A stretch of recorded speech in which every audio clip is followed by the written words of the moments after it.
E aí, marxistas e keynesianos, hoje eu quero fazer um vídeo meio que em resposta ao Easy Nobre, onde ele falou sobre alguns traumas de infância relacionados com o período de escolarização.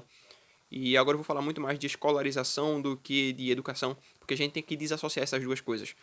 Se a gente resumir educação a simplesmente se escolarizar, o tempo que a gente passa na escola, a gente vai ignorar completamente os processos educativos que a gente passa todos os dias, as experiências que a gente adquire, sabe? Todo esse processo contínuo de aprender as coisas e de auto-aprimoramento, a gente estaria ignorando tudo isso, o que é algo muito perigoso.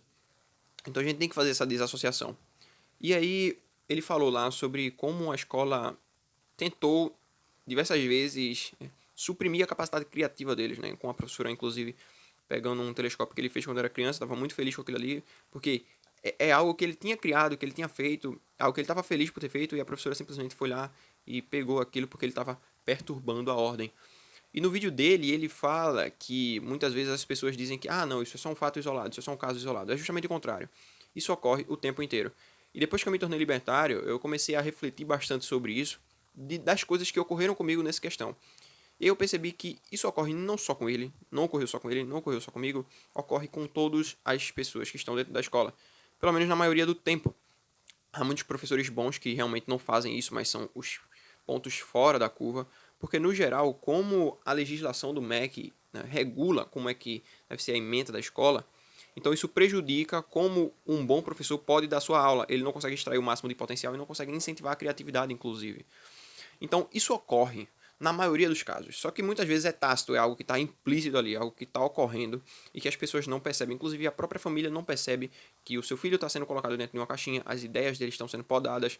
Muitas vezes a capacidade criativa impede que ele realmente desenvolva o potencial para ser um agente empreendedor. E eu não estou falando aqui de ter uma grande empresa, de ser um grande empresário milionário, não. Eu estou falando de enxergar a si próprio como uma empresa, sabe? Como um alocador de informação. E vejam como isso é importante. Eu estava refletindo sobre isso esses dias, que se tu mina a capacidade criativa de uma criança, ela cresce com essa capacidade podada. Então, por consequência disso, é mais complicado para que ela resolva determinados problemas. Resolver problemas significa alocar recursos e informações de forma muito mais eficiente. E no final de contas, isso é atividade empreendedora. Então, é interessante para o Estado impedir que as crianças consigam ter esse pensamento criativo, porque no futuro elas vão se tornar justamente as pessoas que olham para o Estado e dizem: nossa, eu não consigo resolver esses problemas, eu acho que ninguém mais consegue resolver esses problemas, então eu preciso invocar o Estado para resolver isso aqui para mim. Então tu acaba delegando a tua responsabilidade ao Estado, justamente porque o Estado podou teus galhos criativos quando tu era criança, e tu cresce desse jeito. E ocorreu comigo também.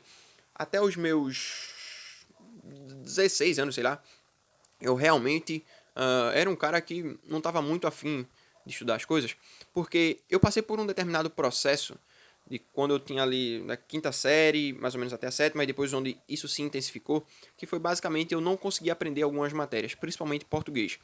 Na quinta série eu tinha um professor de português que era muito bom, sabe? Então eu conseguia aprender as coisas. Só que aí eu passei a sexta, a sétima, a oitava, primeiro ano, segundo e o terceiro ano com professores de português que eu não conseguia entender o que eles estavam falando. A metodologia deles era péssima, era algo completamente centralizado. Eu não conseguia entender de verdade. Então, eu tive basicamente 6 anos de estudos de língua portuguesa onde eu não conseguia aprender absolutamente nada.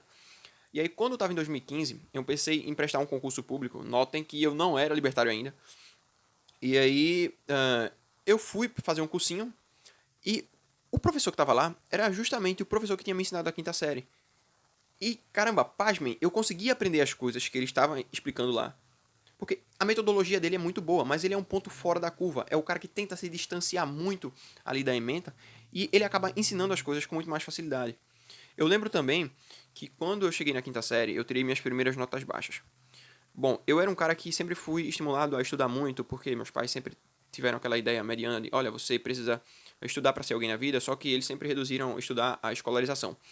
E aí, quando eu era muito pequenininho, só antes de voltar para a questão da quinta série, eles me influenciavam muito a estudar algumas coisas em casa, principalmente leitura. Tanto é que eu acabei pulando a série quando eu era muito pequeno, porque eu estava um pouquinho mais avançado que as outras crianças. E matemática básica também, isso incentivou muito que eu tivesse um raciocínio lógico um pouco melhor do que seria se eu não tivesse esse incentivo, se eu dependesse só da escola. E aí, por causa disso, eu sempre fiz questão de ser o primeiro aluninho da turma, então. Mas aí chegando na quinta série, né, voltando para o assunto principal, E eu comecei a tirar notas baixas. Até hoje minha avó lembra disso. Tá vendo? Quando chegou na quinta série e começou a tirar nota baixa, chegou em casa chorando. Toda vez ela fala isso. Mas, depois de um tempo, eu percebi que não fazia nenhum sentido eu simplesmente estudar para ter as melhores notas, porque o incentivo que eu tinha era só o seguinte: tu estuda um dia antes da tua prova, tu faz a prova e tu segue tua vida. Afinal de contas, no próximo ano tu vai estudar coisas novas que vão fazer com que tu esqueça das coisas que tu estudou atualmente, sabe? Então isso é muito prejudicial, porque em vez de tu simplesmente incentivar o sonho das crianças quando eles são pequenininhos, eles dizem, olha só, eu quero ser um policial, eu quero ser um médico, eu quero ser um veterinário, eu quero cuidar do meio ambiente. Então, se tu incentiva aquele tipo de sonho, quando essa criança crescer, já aprendendo aqueles assuntos desde pequena, ela vai se tornar um profissional muito mais capacitado, ela vai ter muito conhecimento da área que não se adquire ao longo do processo de escolarização. Então, isso sim é que deveria ser batido. E aí o Zinobre, inclusive, fala sobre a questão do homeschooling, que pelo menos é uma alternativa. Só que se o homeschooling ainda assim for regulado pelo Estado, a centralização continua. E com essa centralização, a perniciosidade do Estado draconiano que mina a atividade criativa das crianças vai permanecer constante. Então, o problema no final das contas não é a questão do homeschooling, não é a escolarização, não é a educação, o problema é a centralização de tudo isso nas mãos do Estado. Sem concorrência, não há sequer evolução desses pontos. E aí eu lembro quando eu estava no primeiro ano, eu ia mudar de uma escola para outra, uma professora de ciências que eu gostava muito dela, eu sempre fazia os exercícios dela porque ela fazia meio que valendo ponto e eu gostava muito da matéria dela. Só que a maioria das vezes eu não ganhava esse ponto porque ela fazia por chamada. E como meu nome era o primeiro da caderneta, ela nunca abria, porque basicamente não era sorteio, tá ligado? Tu abria a página e sabia que era eu, então não tem como fazer sorteio. Então eu recebia esse desincentivo a fazer os exercícios. E aí, quando eu não fazia, ela me chamava aleatoriamente e ela dizia, olha, Alisson, tu vai responder hoje. Porque ela sabia que eu fazia, queria que eu ganhasse ponto, mas não fazia sempre, sabe? Porque se fizesse sempre, eu ganharia muitos pontos, mas aí ela fazia uma vez ou outra perdida. Então eu tinha esse desincentivo. Então quando eu não fazia, ela me chamava e eu não respondia porque eu não tinha feito o exercício e eu perdi o ponto, sabe? Então é assim que ocorre, porque a gente age baseado em incentivos. Não simplesmente adianta falar sobre indivíduos que são essencialmente bons ou essencialmente ruins.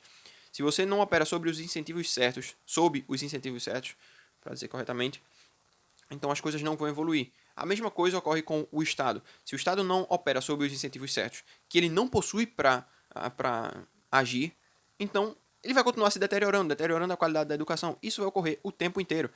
E aí, no primeiro ano, essa professora chegou para mim e disse: poxa, eu queria que Alisson reprovasse para que ele saísse daqui. O mesmo aluno que ele entrou, o cara que fazia questão de ser o primeiro da turma. Só que eu não queria mais ser o primeiro da turma porque não fazia sentido para mim estudar tanto alguma coisa que eu ia esquecer depois e que não ia servir nada para minha vida. E vejam, muitas crianças, muitos adolescentes dizem isso: para que eu estou estudando isso se isso não vai servir nada para minha vida?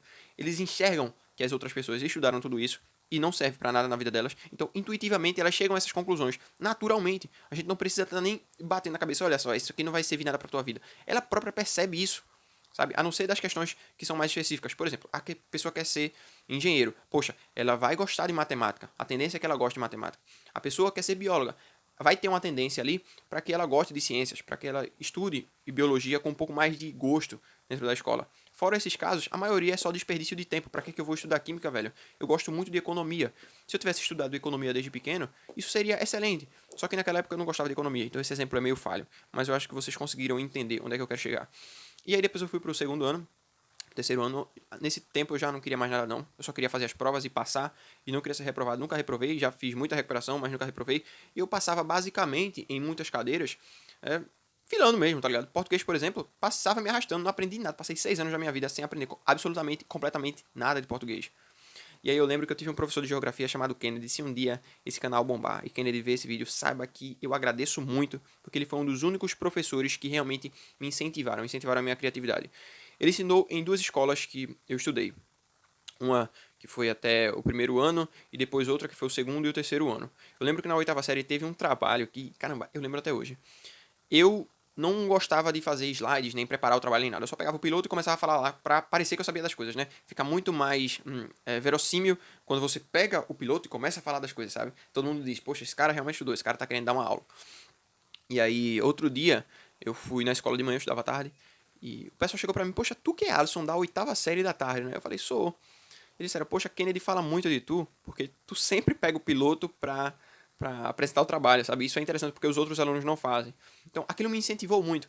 E aí, quando eu cheguei no terceiro ano, eu tava tendo aula com ele ainda, meu grupinho de amigos era a galera que não tava muito afim de estudar nem nada, mas a gente foi posto para fazer um trabalho. E nesse trabalho eu falei mais ou menos sobre o mesmo assunto, eu acho que na oitava série foi sobre energia, e dessa vez no terceiro ano foi sobre energia nuclear, algo que eu gostava muito, eu assistia muito History Channel, muito Discovery, então era um papo que me interessava.